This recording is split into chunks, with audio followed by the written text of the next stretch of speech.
An Asian former Met police sergeant who won a series of race discrimination cases against the force has been found not guilty of historical abuse.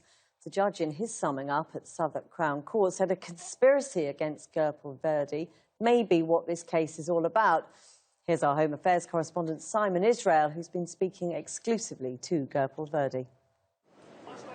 In the words of the judge, Gurpal Virdi had a respected and distinguished career in the Met before retiring in 2012.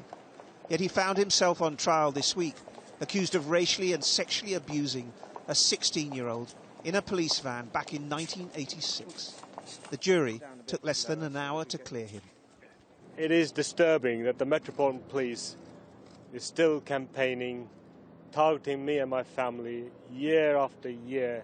This has to stop. People need to be held accountable and sacked. This ongoing campaign from 1998 has to stop. This is not fair. The Sikh officer came to prominence back in the 90s when he was sacked, accused of sending race hate mail to himself and other colleagues from ethnic backgrounds, then trying to frame white officers. He was cleared by an employment tribunal and reinstated. A series of claims for racial discrimination resulted in nearly £250,000 payout by the Metropolitan Police. In retirement, he became the focus of another investigation, lasting 16 months, into allegations of historic abuse and the use of a collapsible baton. The key question is how this case ever got to trial. The Met and the CPS got the age of the alleged victim wrong. And as for the collapsible truncheon, well, that wasn't available for at least another decade. A conspiracy against Mr. Virdi, said the judge today, may be what this case is all about. You say there's a conspiracy. Who do you think is behind the conspiracy?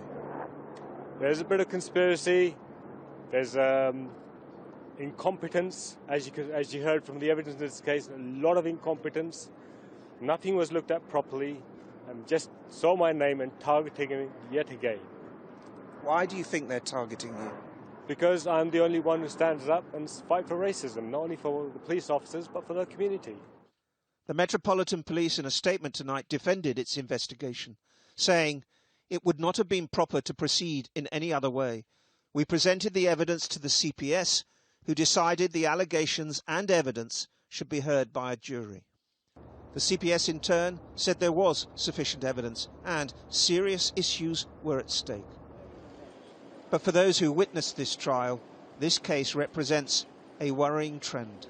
From what I've heard, it feels very much like a witch hunt for an officer who has done something to a police force and they haven't liked it and they've made the decision to go down that path. Is that a proper way for a force to behave? I don't think so. But it's something that doesn't just happen in the Met, it happens in other forces up and down the country. Mr. Virdi has been a prominent figure in his area of West London. He was selected by Labour as a local candidate, but suspended when charged just before the 2014 elections. He stood as an independent and won. And now his supporters want an inquiry into those who sanctioned this trial.